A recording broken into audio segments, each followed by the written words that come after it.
네, 2부입니다. 네, 2부입니다. 네, 2부입니다. 네. 우리 갈릴레오. 방송 전에 도핑 테스트 해야 될 것 같아요. 그렇죠? 어디서 아시는 용한 의사 계시면 진맥도 좀 짚고 문제가 있는지 이렇게 눈 이렇게 흰자위도 좀 까보고 그런 걸 해야 되지 않을까. 어쨌든 네. 2018년도 한 해 여러분 대단히 수고 많으셨습니다. 참 쉽지 않은 한 해였을 텐데요. 어쨌든 연말결산 진행해 주시죠. 오늘 어쨌든이란 말 한 20번 들은 것 같아요. 네, 그러게요.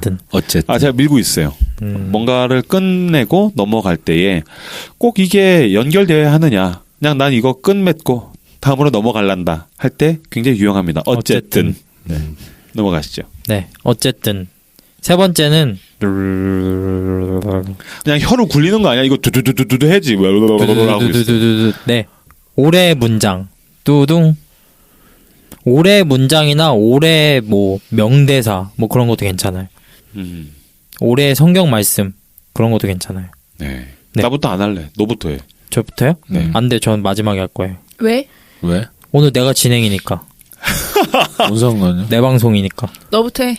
네? 너부터 하라고. 네. 저는 진짜 저부터요? 네. 네. 저는 이번에 뭐 여러 가지가 있었지만은 제일 그래도 올해 마음에 많이 남았던 거는 나의 아저씨 7화에서 나온 유라의 대사예요.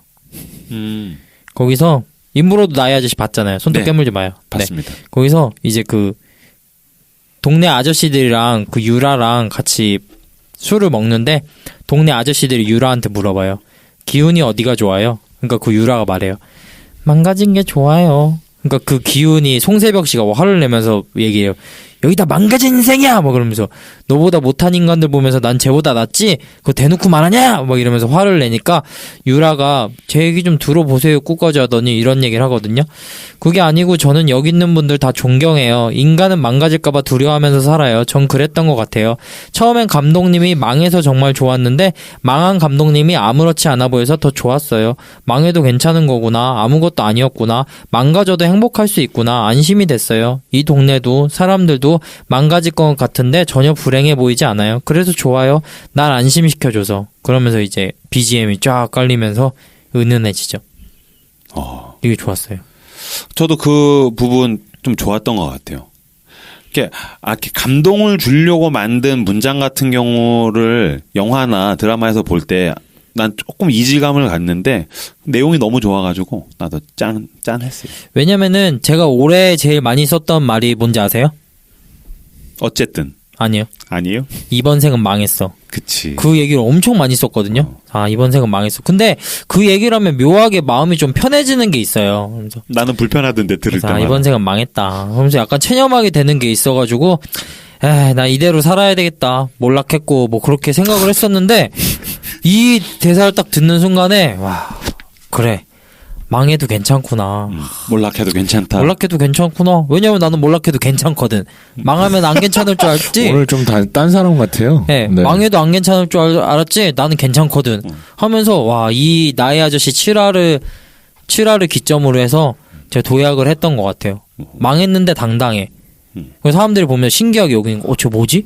망했는데 왜 이렇게 당당하지? 그때부터 올라가기 시작했던 것 같아요. 그때가 아니라 그냥 이번 주에 시험을 잘 봐서 올라가기 시작한 것 같은데. 아니에요. 저는 올라가고 있습니다. 그렇군요. 올라갈 거예요. 네. 응원합니다. 네. 화이팅. 화이팅. 화이팅. 김엿 붙을 겁니다. 네. 화이팅. 저는 올해의 문장 무림지존 보도도령. 죄송합니다. 네. 올해 그 시예요. 이거 그냥 제가 책으로 본 게 아니고 포스팅에서 봤는데 시가 너무 좋아가지고. 시 안 읽잖아요. 나 시 안 읽어. 근데 왜 시 안 좋아해요? 내가 볼 때는 어디 화장실에서 오줌 싸다가 앞에 붙어 있는 거예요. 이 교회에 붙어 있는 거잖아요. 오늘 보고 온 거야 지금. 너도 거기 휴게소 갔었냐? 마종하 시인의 딸을 위한 시라는 남자가 흘려야 될 것은 눈물만이 아니야. 그렇죠. 그 어느 PC방에 갔더니 남자가 흘리지 말아야 할 것은 아이템만은 아니다. 뭐 이런 것들 변형들이 있던데. 네. 저는 마종하 시인의 딸을 위한 시예요. 짧아요. 한 시인이 어린 딸에게 말했다. 착한 사람도 공부 잘하는 사람도 다 말고 관찰을 잘하는 사람이 되라고. 겨울 창가의 양파는 어떻게 뿌리를 내리며 사람은 언제 웃고 언제 우는지를. 오늘은 학교에 가서 도시락을 안 싸온 아이가 누구인가를 살펴서 함께 나누어 먹기도 하라고. 끝. 네. 근데 너무 좋아가지고 특히 이제 딸을 키우고 얘가 이제 5살이 넘어가서 유치원도 가고 그러다가 보니까 얘한테 가장 알려줘야 할 말 그대로 양육이 아니라 교육해야 할 가장 중요한 가치에는 뭐가 있을까라는 생각을 좀 많이 하는 편이에요. 왜냐면 이제 유치원에서 여러 가지 갈등들도 생기고 지 욕심도 생기고 내가 뭔가 좋은 거를 알려주고 싶은데라는 생각을 늘 하고 있는데 이 시를 봤을 때 좀 마음이 짠했고 자기 딸한테 시인이 해주는 말인데 좀 나한테도 울림이 있었던 것 같고 그래서 저는 이 시를 올해의 문장으로 하고 싶고 또 이거 제가 알고 있는 지인이 이제 사실 제 꼬봉 중에 래퍼가 있는데 얘가 이제 앨범을 냈는데 부하 주제의 랩 앨범의 가사가 너무 좋아가지고 요거 하나만 더 소개를 하자면 IK 갓이라는 말도 안 되는 이름의 래퍼가 IK 라이프라는 노래를 불렀는데 가치 있다는 건 나도 내게 가치 있다는 것. 펀치라인이에요. 네. 그래서 그러니까 우리가 가치 있다는 건 나도 너에게 가치 있다는 것. 가치 있다는 건 너도 나에게 가치 있다는 것. 뭐. 네. 이렇게 구리지 않았던 것 같은데. 이거 보면서 이상해요 오늘. 그러니까. 너도 약 빨았냐? 네, 오늘 약 빨고 왔어요. 진행하려면 빨아줘야 돼. 방금 전에 얘기한 김사부의 얘기도 약간 비슷한 맥락인 것 같은데 왠지 내가 어떤 기능적으로 뭔가를 잘 못할 때 내가 가치 있지 않다라는 생각을 하게 될 때가 있는데 그냥 내가 누군가와 같이 있다는 건 이 사람이 나한테 내가 가치가 있어서 같이 있는 거잖아. 그래서 가치의 가치, 펀치라인, 가치의 가치라는 면에서 저는 요 I Can Life에 있는 이 랩 한 구절 가치 있다는 건 나도 내게 가치가 있다는 것. 네, 요거를 소개해드리겠습니다. 내년엔 이것도 우리는 거 아니에요? 사골같이? 뭐? 올해는 야구 몰라요, 인생 몰라요 그거 우렸잖아요. 내년엔 이걸로 이제. 나는 뭐든지 우려. 네. 거의 곰탕이야. 곰탕 장인 수준이지. 뭐 하나 들어오면 계속 우려요. 저는. 젓가락 녹을 때까지. 네. 서 과장님? 근데 저는 원래 작년에는 올해의 책이었잖아요. 우리가. 그렇죠. 네. 올해 책을 소개하는 건 되게 쉬운데 올해의 문장을 소개하라고 김사부가 바꿨어요. 네. 본인이 책 하기 싫어서 그런 거 아니에요? 책을 한 권을 읽지 않거든. 한 문장씩 읽으니까. 나는 올해의 문장이라는 걸 뽑는 것 자체가 되게 어려운 사람이에요. 그치. 그러니까 나는 그렇게 한 문장을 막 깊이 내 인생의 막 어떤 가치관, 명언, 요런 거에 그렇게 있잖아. 심취하고 매달리지 않는 스타일이어가지고. 씻고 자자. 네. 그게 바로 운문과 산문의 차이죠. 글을 짧은 걸 좋아하는 애와 길게 읽는 사람과의 차이겠죠. 아무튼 그래서 그냥 좋은 책을 꼽아서 소개하는 시간이 아니어가지고 그냥 최근에 읽은 책을 하나 들고 와가지고 여기에서 어떤 문장을 소개해야 될까 이러면서 보면서 왔는데 야, 이 짧은 책에 어떻게 모든 페이지가 다 접혀 있네. 근데 접혀는 있는데 줄이 안 거져 있잖아요. 저는 이렇게 좋은 문장을 이렇게 뽑아서 발췌해서 보는 편이 아니어가지고. 진짜? 그런데 방금 이렇게 김사부가 얘기하는 동안 이렇게 훑어보다가 김사부가 소개 중에 했었던 말, 이번 생은 망했다라고 이야기하는 사람들에게 해주면 좋을 것 같은 문장이 눈에 싹 들어오는 거예요. 그래서 그냥 즉흥적으로 요 챕터를 읽어드리는 걸로 저는 가름하도록 하겠습니다. 우선 책 제목과 작가가 책이라고 하기에는 좀 그렇고요. 묵상집이에요. 네. 별을 따라가는 여성들. 별을 따라가는 여성들. 별을 따는 게 아니라 아이돌 쫓아가는 여자애들인가요? 이 사생팬에 대한 이야기군요. 부제가 뭐냐면 성탄절 묵상집이에요. 그래서 이제 12월 한 달 동안 매일매일 한 챕터의 글을, 이렇게 짧은 글을 읽을 수 있도록 25일까지 읽을 수 있도록 이렇게 돼 있는데 저는 받자마자 그냥 25편의 글을 다 읽어버렸어요. 그래서 성탄절 묵상집이고 제목은 별을 따라가는 여성들. 출판사는 평화교회연구소. 이에요. 그래서 25명의 저자들이 한 명이 쓴 게 아니고 성탄절과 관련된 어떤 짧은 에세이를 이제 모아놓은 책인데 가격도 진짜 싸요. 3,500원. 아무튼 근데 성탄절이 아니어도 읽어보시면 진짜 좋은. 그래서 저 마리아 발제할 때도 이 책의 영향, 도움을 좀 많이 받았어요. 약간 가톨릭 쪽 가톨릭 쪽 아니에요. 아니에요? 근데 여기서 12월 7일자에 폐허 위에서라는 제목의 글이 있는데 첫 번째 문장이 이것입니다. 우리의 신앙의 토대는 폐허입니다. 아까랑 딱 맞는다잉. 내가 폐허라는 거야? 아니 그거 아니잖아. 아까 그 네가 안에서, 소개한 글. 그래서 망해도 괜찮아. 그 다음 챕터가 뭐냐면 우리가 폐허에서 절망과 마주하는 때는 사실은 하나님과 마주하는 순간입니다. 그의 빛나는 얼굴을 비참함 속에서 만나게 되리라는 이것이 우리의 믿음입니다. 하나님밖에 기댈 데가 없다는 고백을 통해 하나님의 아들은 태어납니다. 아기 예수는 비참한 곳에 빛으로 오셨고 하나님의 영광으로 당신의 약속으로 우리 가운데 사셨습니다. 첫 문장의 출발이 너무 마음에 드네요. 네, 우리 신앙의 토대는 폐허입니다. 손작가님. 네, 저도 사실은 서과장이랑 비슷하게 한 문장 이렇게 고르라 그러면 좀 피곤하긴 하거든요. 네, 그래서 이제 책이 아닌 게 좀 아쉽긴 한데 그래서 굳이 책을 한 건 좀 말씀을 드리고 문장으로 나가는 게 나을 것 같아서 네. 신이라는 책이 있어요. 김용규 교수님이 쓰신 네. 너무 두꺼워가지고 진짜 두꺼운 책 아니에요? 저도 볼 생각이 따로 없었는데 누가 보자 그래가지고 봤는데 너무 재밌는 거죠. 진짜 그렇게 재밌는 책 처음 봤어요. 몇 페이지죠? 900페이지요. 네, 이만 900페이지. 네, 900페이지인데 지적 허영심이 엄청나요. 맨날 두꺼운 책만 읽어요. 아니, 가장 때는. 그렇지 하드커버죠. 않아요. 아니, 하드커버죠. 그쵸. 네. 배고 자기 딱 좋아요. 디스크 와요. 좀 높아가지고. 그런가요? 네. 우리 집에도 있는데 네. 이걸 보느니 배고 잘까라는 생각. 이거는 철저히 제 개인적 취향에 굉장히 부합하는 책이었었고 너무 재밌어가지고 이제 끊어보지 않고 계속 이어봤어요. 그래가지고 너무 재밌었던 책이었고 혹시 이제 신학과 어떤 인문학의 조합 속에서 약간 그런 쪽의 책을 좋아하시는 분이라면 꼭 읽어보셨으면 좋겠는 생각이 들었고요. 문장을 꼽으라 그래서 책에서 꼽을 거는 생각이 안 나고 이제 드라마에서 좀 뽑아봤어요. 뭐 누누이 얘기하지만. 김용규의 신에서 문장 뽑아온 거 아니야? 아니야. 나도 그런 줄 전혀. 알았어. 전혀. 야, 거기 좋은 문장 되게 많은데. 거기는 좋은 문장이 중요한 게 아니라 논리가 중요하고 그 어떤 융합적 사고가 중요한 거라고. 듣고 싶어요. 네? 듣고 싶어요. 안 뽑아왔어요? 네. 아 진짜? 네네네네. 보헤미안 랩소디에 보면은 그 약간 수미상관으로 처음 시작할 때 그 프레디 머큐리가 아버지한테 대드는 장면이 나와요. 근데 거기서 이제 아버지가 무슨 얘기를 하냐면 좋은 생각, 좋은 말, 좋은 행동 이게 약간 교육 철학이거든요. 그랬더니 이제 이런 얘기를 하니까 프레디 머큐리가 그때는 아직 개명하기 전이었는데 그래서 당신 성공했냐고. 뭐 이렇게 이제 반발을 해요. 근데 이제 마지막에 얘가 이제 막 극한까지 일탈까지 갔다가 정신 차리고 이제 라이브 에이드라는 콘서트에 오르기 전에 직전에 어딜 가냐면 집을 돌아가요.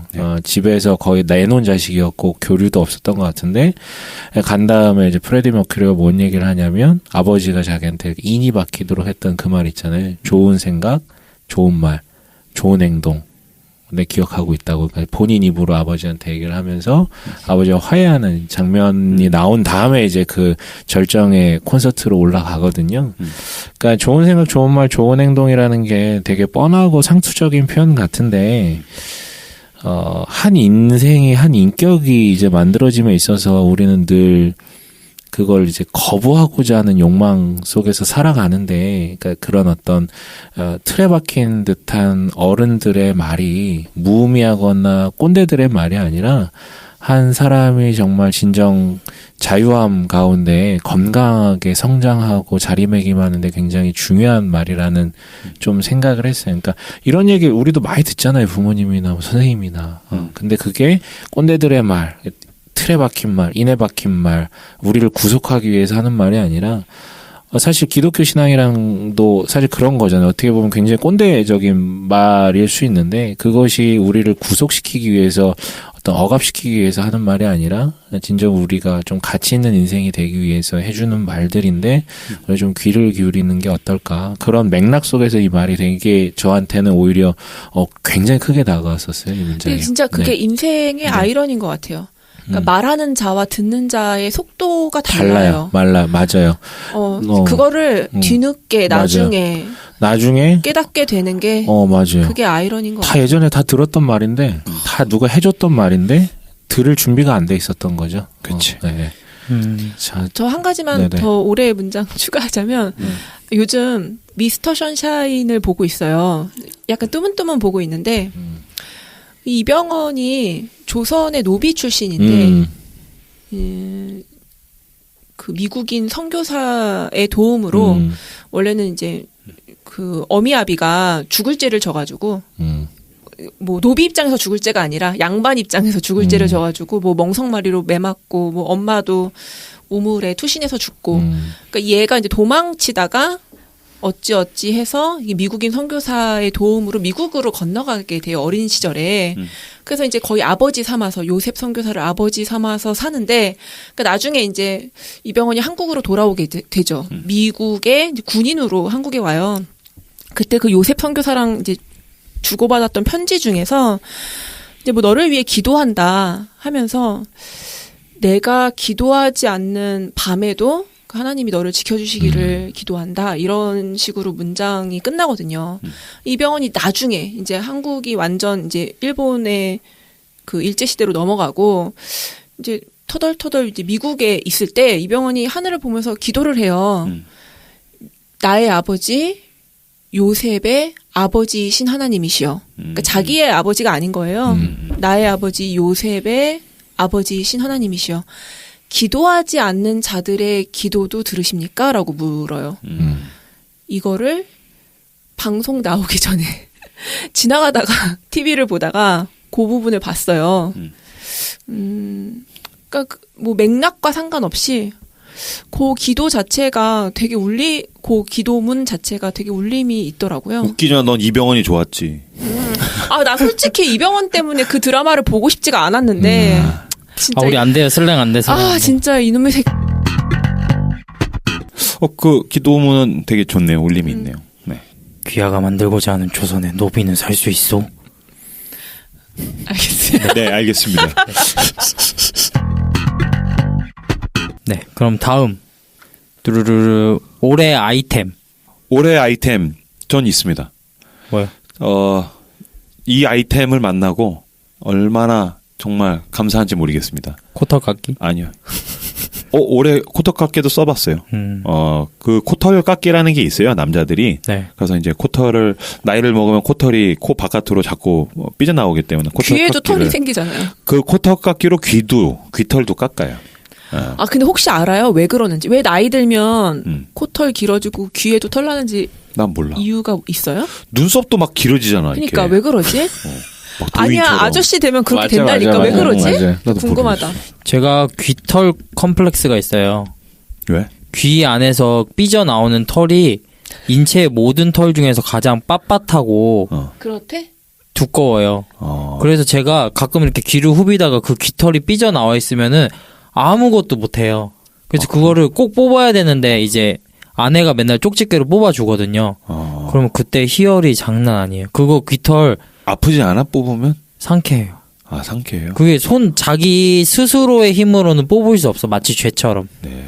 귀털 죄처럼 그렇군요. 그래서 해서 그거를 뽑으면 항상 휴지에다 싸놔가지고 하루 정도는 봐요. 네. 얘기를 들을수록 좀 속이 좋지 않은 것 같아요. 네. 네. 아무튼 어쨌든 저의 올해의 아이템은 유니클로의 히트텍입니다. 내복. 그거 되게 오래된 건데. 아 진짜? 근데 올해의 난 아이템. 올해 처음 입었어. 처음 올해. 입었어요. 제가 이제 앞자리가 3에서 4로 바뀌면서 내복을 입기 시작하셨나요? 그쵸. 400살 살았어요? 원래 내복 입는 남자 굉장히 경멸했거든. 왜요? 남자는 내복 입는 거 아니다. 그런 게 어디 있어요? 아니 나는 그랬어. 나는 남자가 무슨 내복이냐. 남자는 내복이죠. 어떻게 이너웨어를 입느냐. 춥지 않다. 괜찮다. 손잡고 입어요? 뭐. 저도 입어요. 근데 이제 이번에 겨울에 유난히 추워가지고 아내한테 얘기를 했더니 그 유니클로의 히트텍을 사라고 해서 난 히트텍이라는 이름 명칭도 사실 마음에 안 들었어. 이건 내복을 거짓말로 하는 거잖아. 내복인데. 그러니까 똑똑한 거죠. 내복이라고 그러니까. 하면 인브로 가서 남자들이 안 사는데. 안 입겠지. 근데 이제 히트텍 여기에는 정말 어떤 현대 문명의 테크놀로지가 있는 듯한 느낌. 난 그것을 이용할 뿐이다. 내복을 입는 게 아니다. 그래서 자존심에 타협을 하고 이제 히트텍을 14,900원인가 세일할 때 가가지고 이제 사가지고 입었어요. 지금도 이제 남색이 이렇게 삐져나오고 있는. 아, 그거 내복이야? 근데 사실 이거 내복보다는 어떤 면에서 쭉티에 더 가까운 것 같아. 아니 내복이 라운드 티. 내복이에요. 아니 물론 그렇죠. 근데 이제 남색에 그거 보풀도 진짜 많이 나요. 아 그런 것 같아요. 네. 까끌까끌하고. 근데 어쨌든 굉장히 따뜻해가지고 야 이건 진짜 테크놀로지다. 히트텍. 예, 올해의 아이템. 손 작가님. 올해 아이템이요? 네. 내복. 아니요, 저는 묻다 믿다 하다. 사실 그 얘기를 그냥 우스갯소리로 던져볼까 하다가 인물가 또 난리칠 것 같아서. 아닙니다. 괜찮습니다. 그 아이템이에요? 네? 그 아이템이에요? 그치? 뭐 아이템이라고 하면. 아이템이죠. 올해 아이템 제게 있어서는 캐리 언니. 캐리 언니. 캐리 언니. 안녕하세요, 캐리 언니예요. 캐리어 친구들. 그 목소리 아니에요. 훨씬 더 찢어지고 하이톤입니다. 그리고 허스키. 안녕하세요. 비슷한데. 나는 좀 여러분 막 뭐 이런 좀 느낌. 싫던데. 우리 딸이 저도 개인적으로 별로. 아니 뭐 누구 한 사람을 또 싫다고 말하는 게 또 좀 그런데. 그 목소리를 되게 싫어해. 그런 목소리 톤이나 이거 되게 싫어하는데 애들이 너무 좋아해. 캐리 언니 대단하죠. 우리 캐리 딸- 아닌데 이제 진인데. 진인데 맞아. 아무튼 너무 좋아해서 그거 보면서 이제 사실은 이제 올해 보면은 여기서도 유튜브 한다고 저기서도 유튜브 지금 준비하고 막 하고 있는 애 진짜 많거든요. 그래서 이제 캐리의 언니를 보면서 이게 어떤 원리로 이렇게 막 유튜브가 흘러가고 뭐 이런 것에 대해서도 이제 같이 고민하게 됐는데 어쨌든 뭐 애들이 이제 환장하면서 보니까 그걸로 수익 창출을 하고 또 그 친구 같은 경우에는 친구겠죠? 저희보다 나이가 좀 젊겠죠? 훨씬 어려 보이더라고요. 그쵸? 네. 고민할 거 없던데. 네, 그렇죠. 근데 정말로 그 장난감을 본인이 즐거워서 노는 듯한 느낌이 들더라고요.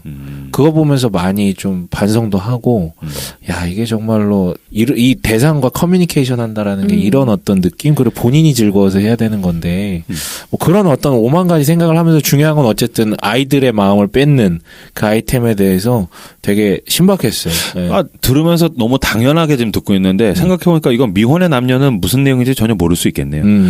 유튜브에 가시면 캐리와 친구들이라고 굉장히 전설적인 아이들의 프로그램이 있죠.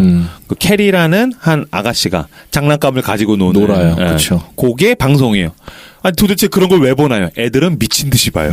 정말 그것만 보려 그래요. 그분 아직도 지금 막 유튜브들이 우후죽순 이렇게 올라오고 있지만 부동의 1위에요. 그럼 공중파에도 나오시던데 예능 이런데. 그 사람 자체가 기업이죠. 브랜드고. 그렇죠. 그래서 원래 캐리 그 회사에 소속돼 있다가 나와서 진이로 바꾼 그렇죠, 거예요. 그렇죠. 네. 어쨌든 올해 아이템. 멋있어. 그렇죠. 아무튼 아이들을 그녀에게 맡겼나요? 되게 좀 절제를 시켜요. 야, 굳이 그걸 보고 싶으면 다른 애니메이션이나 왜냐면 그렇게 애들 교육상 그렇게 좋아 보이진 않아가지고 저희가 뭐 많이 보여주는 스타일은 아닌데 그래도 볼 때는 딴 거 보기를 원하는데 이제는 우리 딸이 협상을 해요. 딴 건 자기 안 보겠대. 짧게라도 이거 근데 보겠다. 그럴 때 있잖아요. 둘 다 뭔가를 해야 돼가지고 봐줄 수가 없고 이럴 그렇죠. 때 너무 바쁠 때는 뭔가를 보여줘야 되는데 자기 안 보겠대. 딴 거는. 딴 거 안 보겠대. 그러면 하지 안 된대. 그럴 수가 없는 게 놀아줄 수가 없으니까. 그치. 그러려면 나랑 놀아줘야 되는데 아빠나 엄마가. 그러면 이제 협상을 이렇게 하다가 그래 알았어. 그거 캐리 보자. 그러고 보여주는 거죠. 저의 올해의 아이템은 이 아이템에다 이름을 붙여줬어요. 이름은 봉순이입니다. 봉순이. 봉순이. 봉순이가 아니라 봉순이. 캐릭터지. 봉순이. 캐릭터. 아니요? 아니야? 재봉틀 아니에요? 자기 별명 아니야? 제 미싱이에요. 미싱. 미싱 사라진 년. 그래서 봉순이구나. 봉순이. 재봉틀. 재봉. 봉순이. 대화를 합니다. 남자들이 차 사면은 이렇게 가끔 대화한다고 하더라고요. 아니요, 전혀 한 안 번도 하죠. 얘기한 적 없는데. 한 번도 한 적 없어요. 진짜 전혀? 네. 그게 이게 차로 뿅 했을 때 불이 딱 켜지면은 막 안녕 이렇게 전혀 한 번도 해본 적 누가 그래? 없습니다. 전혀 그렇지 않습니다. 그런다던데. 네. 근데 저는 봉순이랑 대화해요. 제가 이제 몇 년 전에 직장 생활을 할 때 그 소설가 김영하 씨가 테드 강연에서 이런 이야기를 했어요. 예술가가 되자. 지금 당장. 뭐 멋있죠. 근데 그때 저는 이 얘기를 듣고 약간 이렇게 열등감 같은데 사로잡혔어요. 그러니까 말이 좋아서 일상생활 속에서의 예술이지. 하나부터 열까지 컨펌 받아가면서 일하는 직장인에게 이 말이 너무 사치스럽게 느껴지는 거예요. 그러니까 예술의 주체자가 되지 못하는 것에 대한 열등감? 뭐 저는 노래도 못하고 그림도 못 그려가지고 그러니까 일상생활에서의 예술을 향유하지 못하고 늘 소비자로 있었는데 그래서 회사를 그만뒀을 때 제일 먼저 바느질을 배우려고 공방을 찾아갔습니다. 그래서 열심히 바느질을 했어요. 그리고, 배운 거야? 응. 그리고 굉장히 어느 정도로 열심히 했냐면 그 선생님의 꾀임에 넘어가가지고 되게 쓰잘데기 없는 자격증을 땄어요. 뭐? 미싱 자격증? 인형 만들기 강사 자격증. 오. 100만 원을 넘게 주고 땄습니다. 진짜? 그때 바느질을 얼마나 많이 했냐면 손가락이 구부러져서 펼 수가 없어서 다른 손으로 이렇게 펴야지만 손가락 마디가 이렇게 펴졌어요. 그래서 이게 내가 무슨 류마티즘 같은 데 걸렸나 이러고 병원 가서 검사도 받고 막 그랬습니다. 괜찮대? 근데 너무 많이 써서 갑자기 그래서 이제 찜질하고 바느질을 쉬었더니 이제 다시 자유로워졌어요. 그래서 막 이것저것 그렇게 막 닥치는 대로 만들다가 그때 당시에 이제 교회에서 이제 바자회가 열렸는데 제가 만들기는 만들었는데 이걸 어디다가 소비를 해야 될지 모르니까 이걸 다 들고 나갔어요. 그래서 혼자 그때 한 6, 70만 원을 혼자 팔았던 것 같아요. 인형을? 그걸 끌고 나가서 뭐 인형, 뭐 잡화 막 이런 거. 근데 본격적으로 손이 너무 아프니까 또 이제 미싱 공방을 찾아갔습니다. 그래서 막 미싱을 배웠어요. 그리고 작년에 100만 원이 넘는 미싱을 샀습니다. 그게 봉순인가요? 그게 봉순이에요. 네. 그래서 이제 미싱을 사서 이제 속도를 얻게 됐잖아요. 그래서 또 이것저것 닥치는 대로 만들고 선물을 막 했어요, 주변에. 제가 여러분들도 하나씩 선물해 드리지 않았습니까? 맞아요. 지금 굉장히 유용하게 쓰고 있어요. 그 카드 지갑. 군복으로 만든 맞아요. 카드 지갑. 군복으로 만든 카드 지갑. 근데 이게 처음에는 되게 신나가지고 막 만들고 주변에 막 선물하고 이랬는데 시간이 지날수록 약간 빚진 마음이 드는 거예요. 왜 이런 마음이 드냐면 약간 핸드메이드 하시는 분들은 제 말이 무슨 말인지 아실 텐데 그러니까 사람들은 너무 쉽게 막 예쁘다 그리고 나도 만들어줘 이런 말을 되게 쉽게 해요. 그러니까 여러분들 아예 관심이 없으니까 그런 요구 자체를 안 하지만 아니야 하나만 더 만들어줘. 그러니까 되게 쉽게 그런 말을 해요. 그러니까 그래? 오케이. 뭐 또 애를 낳으면 뭔가를 내가 뭐 스카프라도 만들어줘야 될 것 같고 또 뭐 생일이면은 뭐 파우치라도 만들어줘야 될 것 같고 약간 짐이 자꾸 쌓이는 거예요. 숙제 같은 게. 그러니까 되게 빚진 마음이 쌓이는 거예요. 소과장이 진짜 선물 잘해요. 그렇지. 탁탁 챙겨가지고. 네. 아무튼 근데 그런 식으로 이렇게 가볍게 만들어주다 보니까 사람들이 얼마나 이게 공이 많이 들어가고 수고가 들어가는지 잘 몰라. 모르는 거예요. 그러니까 지금 방금 가볍게 만들어주니까라고 했는데 그렇지 않지. 가볍게 만들어준 게 아니잖아. 그쵸. 그러니까 내가 어쨌든 가볍게 선물을 그치. 하니까. 힘을 써서 만들어줬는데. 근데 제가 아는 어떤 이제 작가님이 계신데 그분도 이제 퀼트를 하세요, 취미로. 근데 이분이랑 이런 주제로 대화를 하게 됐어요. 근데 본인이 이제 미국에 계셨을 때 미국 친구가 그분도 퀼트를 하는데 그 미국인 친구가 이제 결혼을 전제로 만난 남자가 있었대요. 그래서 핸드메이드로 이제 매트를 만들어서 준 거예요. 그러니까 뭐 거실이나 이런 데 예쁘게 까는 거. 혹은 이제 가전제품 위에 예쁘게 까는 거지. 요런 용도로 쓰라고 이제 선물을 했는데 어느 날 그 남자 집에 가보니까 집 안도 아니고 집 바깥에 개 깔개용으로 그걸 쓰고 있더래요. 그래서 정말 이 여자가 2번 생각 안 하고 그 결혼을 깼대요. 그 남자랑 헤어졌대요. 그러니까 취미와 취향을 공감하지 못하는 건 그렇다고 치더라도 그러니까 어떤 정성을 알아보지 못하는 눈을 가진 남자라면 같이 살 이유가 없겠다 이런 생각을 했다는 거예요. 근데 난 그건 좀 변명을 해주고 싶은 게 그 남자는 그 과정이 뭔지를 아예 모를 수도 있잖아. 그렇죠. 그러니까 만약에 내 옆에서 그거를 막 꿰매는 걸 봤으면 야, 나 진짜 미안하다. 너가 이렇게 한 올 나 꿰매는 줄 몰랐어. 그냥 이거를 수작업으로 해라고는 알지만 그러니까 아예 어떤 선물을 나한테 줬는지 그리고 이 여자가 평소에 어떤 취미를 가지고 있는지 모르는 전반적인 거지. 관심이 전혀 없었다라는 거잖아요. 그치. 아니야.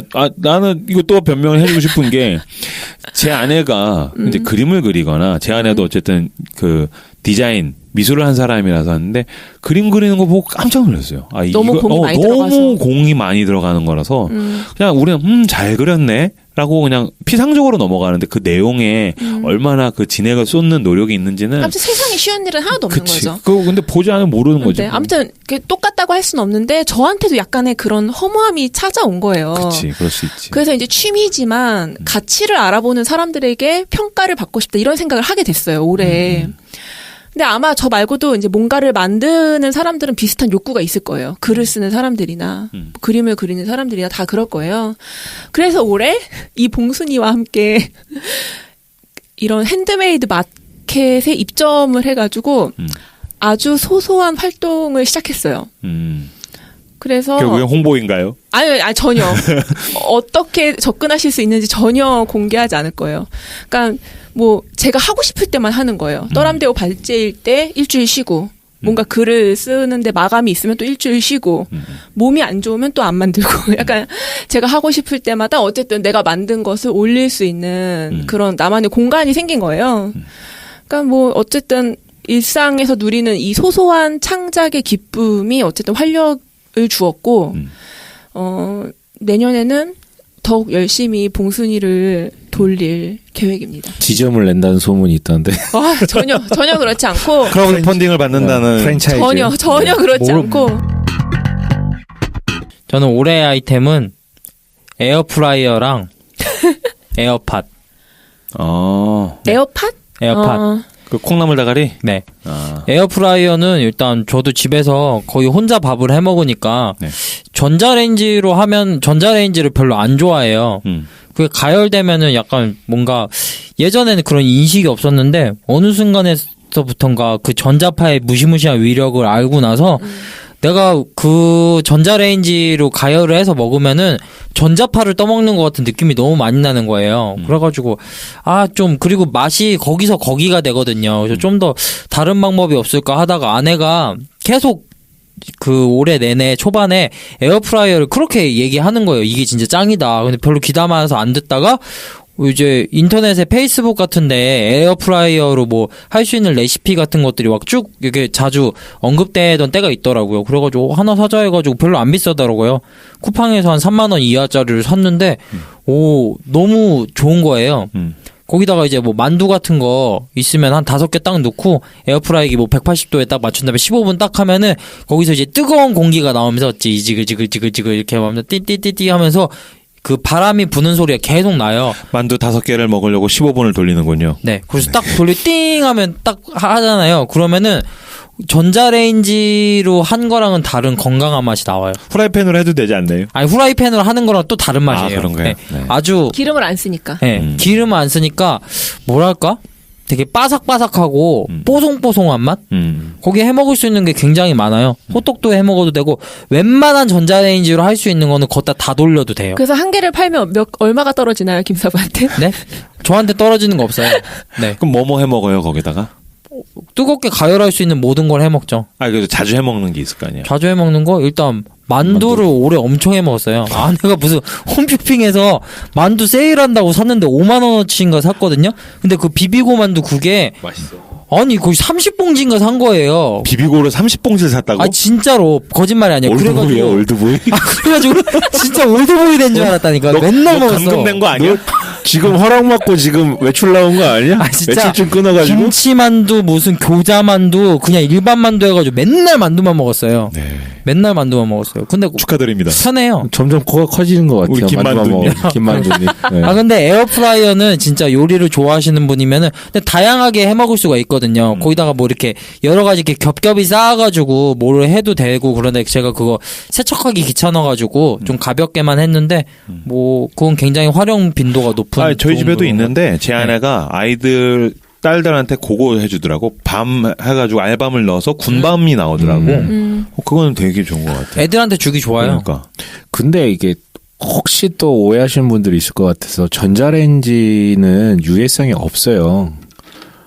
전자파가 유출되는 게 아니고 단지 수분 그 음식물 안에 있는 수분 입자를 이제 흔들어가지고 열만 내는 거기 때문에 그 어떤 변형도 일어나지 않습니다. 그래서 그거는 그냥 느낌상 껄쩍지근한 거지 그 앞에서 전자파에서 배출되는 그 빛을 계속해서 응시하고 있지 않는 이상은 문제되는 요소가 전혀 없다라고 공시되어 있기 때문에 오히려 용기나 네네 그쵸 그 그릇을 네. 덮은 랩이나 네. 이제 요런 그런 게 거에서 문제인 거지. 나쁜 게 나오는 거죠. 왜냐하면 이게 유언비가 너무 많았었어가지고 약간 건강 염려증 같은 거 있으신 분들이 전자레인지를 안 써요.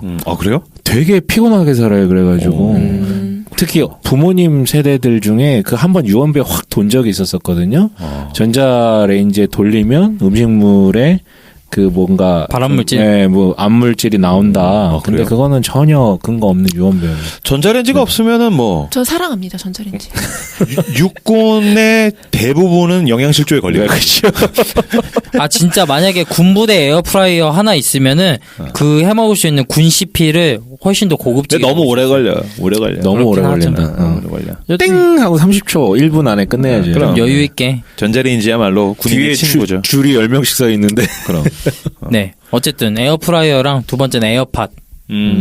저 그거 제가 기억나는 게 손자크랑 임브로랑 우리 그 떠람의 기원에서 우리 셋이 처음 만났을 때 손자크가 에어팟 끼고 왔어요. 아 그래요? 에어팟 끼고 아이패드 들고 왔어요. 아 나 기억이 없네. 좀 기억해요. 그때 신발도 못 신었는지 난 다 기억해. 아 그래서 샀어 너도? 아니 저는 그 후로 1년 뒤에 샀죠. 아 그래서 샀는데 처음에는 그거 하는 거 보고 사람들이 이렇게 하고 다니는 거 보고 저는 이렇게 목에 걸어가지고 이렇게 줄 빼서 하는 거 그걸로 썼거든요. 그러면서 야 이것도 기술의 되게 비약적인 발전인데 뭐 저 콩나물 대가리 끼고 다니냐 저거 다 허세다. 저러다가 잊어버리면 어떡해. 어유 사대주의자들 맨날 이러했었는데 날 아무튼 보면 그런 생각했구나. 네. 아무튼 뭐 기회가 돼가지고 그래서 딱 샀어요. 근데 샀는데 제가 운동을 자주 하니까 너무너무 편한 거예요. 진짜로 비교가 안 돼요. 아 근데 운동할 때 안 근데 빠져? 그렇게 진짜 안 좋아? 빠져요. 너무 좋아? 너무 좋아요. 그걸 한번 끼면은 사람들이 이렇게 줄 달린 이어폰을 끼고 다니는 거를 잘 이해를 할 수가 없어요. 너무 불편해. 아니, 남편이 선물을 받아서 쓰고 있는데 내가 한 번만 써보자니까 너는 아마 불편해할 거야 이러더라고요. 왜요? 몰라 그렇게 얘기하더라. 그래서 나를 그냥 주기 싫어서 그런 거 아니야? 그런 것 같아. 아니, 너무 좋은데? 가지고 나갔다 잃어버릴까봐. 아니, 손잡고 너무 좋지 않아요? 네, 좋아요. 네, 진짜 좋아요. 좋긴 좋은데. 불편한 거 없어요? 왜 내 불편한 남편은 건 너가 없어요. 쓰면 불편할 거야라고 했을까? 뺏길 것 같아서. 그런 아니, 저는 불편하다고 걸리적 생각했던 게 한 가지였었는데 음량 조절이 안 돼요. 에어팟 자체 내에서. 음량 조절하는 게 없이 그냥 완전 심플이에요. 음량 조절이 안 된다고? 네, 핸드폰으로 직접 조절을 해야 돼요. 그래서 제가 그거를 구매 전에 그게 안 된다는 게 조금 걸려가지고 제 친한 친구한테 물어봤거든요. 음량 조절이 안 되는데 이거 어떻게 하냐. 근데 그 친구가 그러더라고요. 야, 생각해봐라. 너 핸드폰을 손에서 눕니? 생각해 안 눕는 거예요. 어차피 들고선 다 조절을 하잖아요. 우리가 귀에 이어폰을 꼈다 그래서 핸드폰을 눕고 다른 걸 하는 게 아니잖아요. 생각해보니까 그게 맞는 말인 것 같아서 쓰는데 전혀 불편함이 없고. 요새 되게 저렴한 가격에 에어로 팟도 쓰던데. 네. 그거 말고 중국에서 나온. 요즘에 샤오미에서 나온 게 대세예요. 아, 그래요? QCY인가? QCY인데 이거 되게 싸거든요. 한 3만 원 정도 하거든요. 이게 가성비 갑이라고 요즘에 이어폰? 네, 그 무선 블루투스 이것도 무선이야? 이어폰. 근데 이거는 콩나물 대가리 없고 그냥 귀 속에 쏙 들어가는 보청기처럼. 아 진짜? 여기 딱 박히는. 예. 근데 요게 요즘에 완전 장난 아니라고. 예. 새로운 물품이 나왔어요. 터지는 거 아니에요, 중국제? 귀 터지는 거 아니야? 아 근데 나 그 블루투스 이어폰을 쓰는 걸 봐도 그랬었었고 그 무선 이어폰 끼고서 왜 전화 와가지고서 말하면서 이야기하는 지나가는 사람들 사람들. 왔을 때 미친 사람 같잖아요. 뭔가 문제 있는 사람이 같고 저 멀리서 혼자 막 중얼중얼거리면서 오는데 저걸 내가 어떻게 받아들여야 되지? 막 저는 약간 그래요. 아니, 저희 어머니도 제가 에어팟 끼고 집에 갔더니 엄마가 딱 보더니 이어폰 하나 줘? 끊어진 거를 왜 끼고 다니냐? 이어폰 하나 줘? 아 실제로 나 그거 끼고 있는 사람 봤는데 처음에 남자가 저렇게 큰 귀걸이를 하고 다니지 그렇게 생각도 했었어요. 근데 혁신인 것 같아요. 애플에서 어쨌든 시작을 했으니까. 마지막으로 올해의 사건 임무로님, 맨날 계속 나부터요. 서 과장님, 너부터 해. 손작가님. 너부터. 저는 올해의 사건은 진짜 착해요 우리 김사모. 네, 저 올해의 사건은 아유. 쓰고 뱉다 글쓰기 모임. 아, 그거를 제가 해냈다는 게 참 좋았어요. 좋았고 거기 있는 분들이 다 진짜 너무 좋은 사람이어가지고 사실 글쓰기 모임을 제가 글쓰기를 이렇게 딱히 배우지 않았어요. 물론 제가 영향을 받은 세 분은 있죠. 무라카미 하루키랑 김훈이랑 황현산 선생님이 있기는 하지만은 그분들한테 직접적으로 배우지는 않았거든요. 지금 김사부가 자기 글쓰기 선생님 3분을 이야기하는데 3명이 다 딴 데 보고 있어요. 나만 외면 하나 그래서 나머지 2명을 봤더니 한 명은 핸드폰을 보고 한 명은 턱을 개면서 내가 어제 뭐 먹었더라 뭐 그런 표정으로. 네. 그래서 이게 사실 정식으로 배우지 않은 거는 다른 사람들한테 가르치기가 힘들어가지고 제가 잘 못할 줄 알았는데 우리 그 떠람대어 사람들도 인정을 했잖아요. 대단하다 김사부.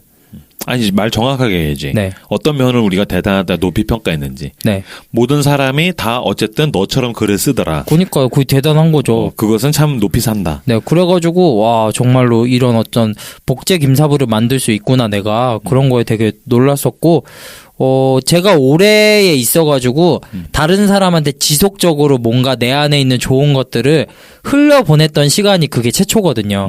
그래서 그거를 통해서 제가 많이 도약이 된 것 같아요. 그렇죠. 몰락했다 재도약. 그러니까 내가 할 수 있는 게 있었구나. 내가 줄 수 있는 게 있었구나. 내가 까먹고 있었는데 그걸 딱 하는 순간에 알게 돼가지고 너무 좋았고 지금도 쓰구베타 사람들이랑 얼마 전에 송년회도 같이 해가지고 네. 또 이런 모임도 가졌고 지속적으로 또 연락도 하고 굉장히 좋았어요. 원래 그런 모임할 때 좀 한두 명씩 이상한 사람들이 오기 마련이잖아요. 네. 그래가지고 이상한 사람 오면 어떡하지? 나도 이상한데 감당 안 되는데 그래서 막 고민 많이 했었는데 다행히 이번 첫 시즌에는 이상한 분들이 없어가지고 다 너무 따뜻하고 좋은 분들이 모여가지고 제가 그게 진짜로 좋았어요.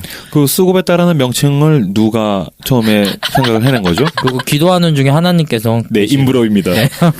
아니 나도 그게 처음에 막 뭐 논의하고 이런 걸 할 계획이다라는 것을 이야기할 때부터 이제 그거 진행되고 사람들 모이고 글 쓰는 거 보면서 저도 솔직히 되게 좋았어요. 왜? 나는 솔직히 누가 올까? 했거든요. 어떤 사람들이 올까? 이렇게 했는데 사람들이 모이고 그렇게 좋은 모임이 생긴다라는 걸 옆에서 보면서 김사부를 들어 사용하시는 하나님을 찬양하겠습니다. 그래서 서 과장님이 제가 막 계속 그 세 분의 스승 얘기를 하니까 한 번 더 얘기하면 다음 시즌에 내가 간다고 뭐 이렇게 도장 깨기를 근데 진짜 보기 좋았어요. 그리고 정말 좋더라고요. 그걸 책임감 있고 성실하게 섬기는 걸 보면서 얘가 떠람대어만 대충 하는구나. 집중하지 않아요.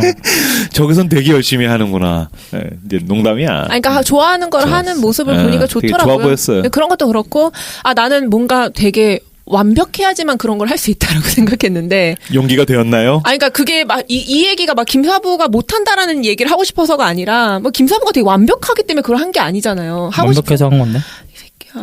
네.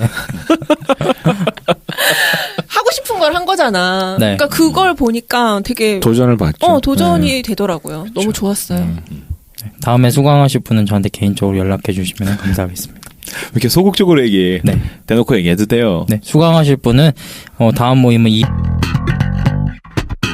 저한테 올해의 사건은 이제 팟빵 편집입니다. 네, 저는 이제 자타가 공인하는 기기치예요. 지금도 이제 기기치인데 내가 이걸 할 수 있을까 했는데 또 새삼 놀랐어요. 제가 너무 잘해서. 그래서 저는 이제 팟빵 편집한 거. 그게 저한테 올해 사건이고 그다음에 방송에서 얼마 전에 얘기했는데 그 북촌 어둠 속의 대화 갔다 온 거. 그게 저한테 굉장히 큰 경험이었던 것 같아요.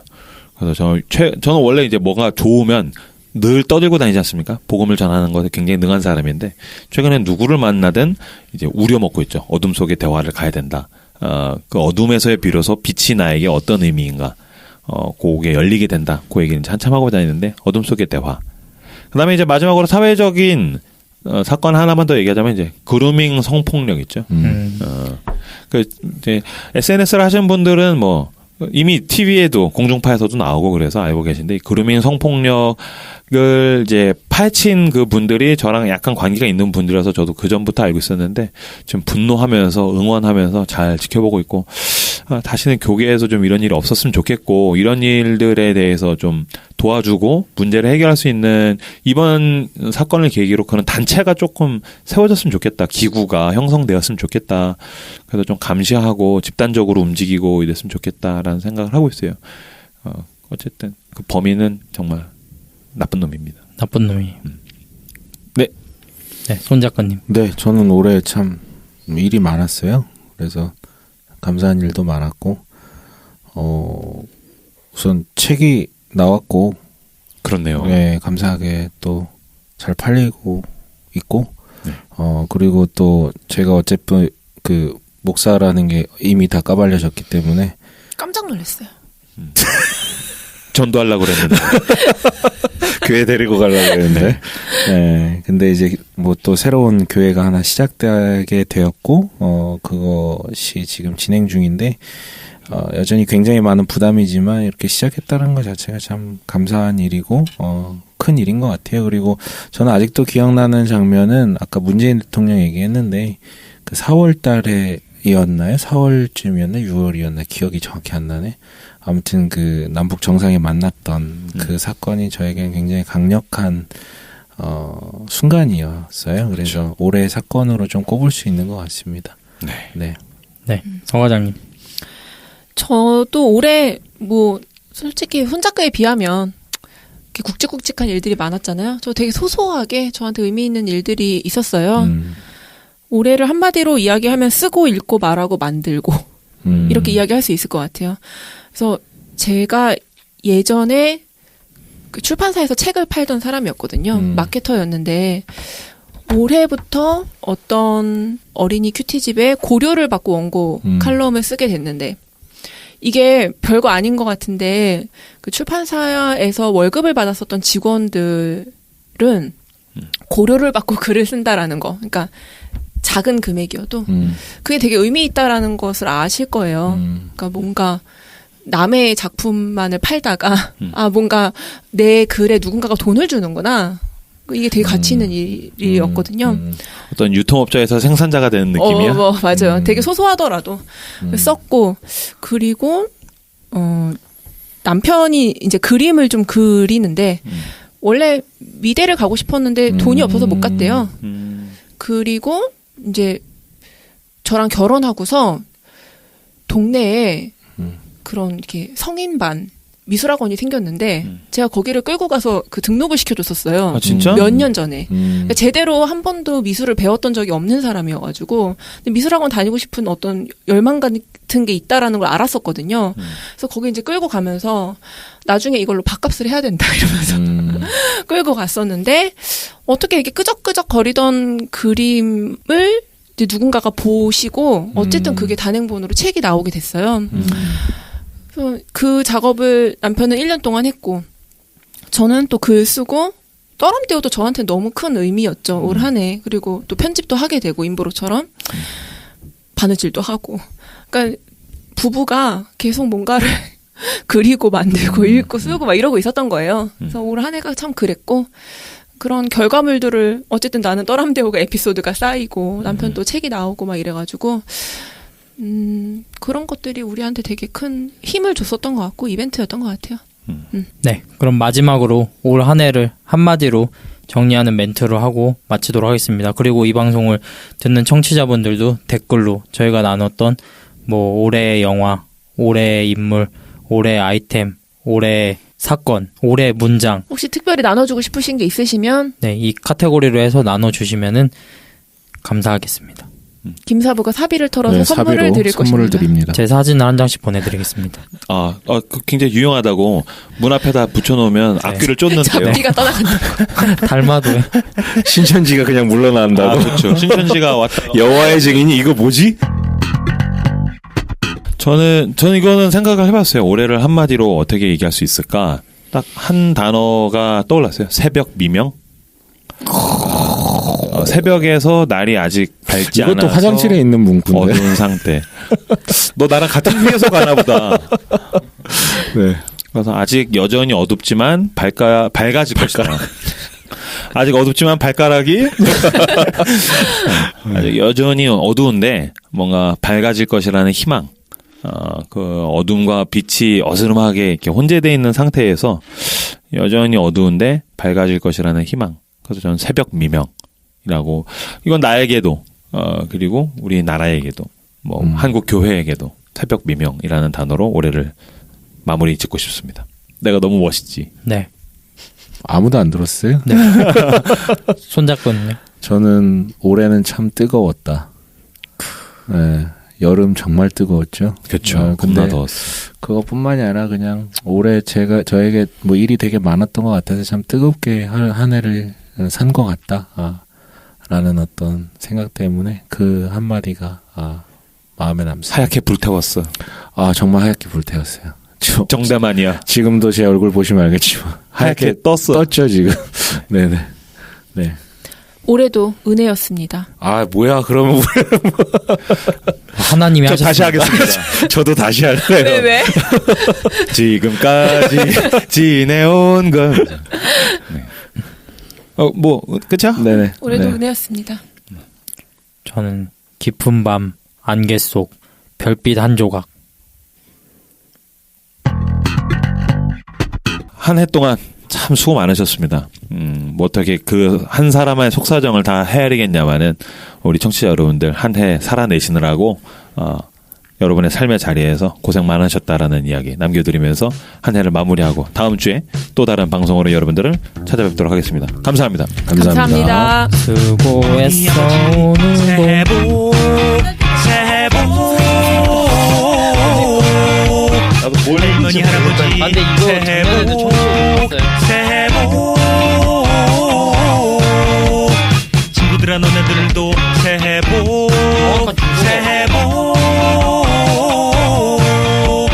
언니 오빠 동생 동창 친구 원수 아군 적군 이 사람 저 사람 잘난 사람 못난 사람 너도 나도 모두 다 새해 복만으로는 안돼 네가 잘해야지 노력을 해야지 새해 복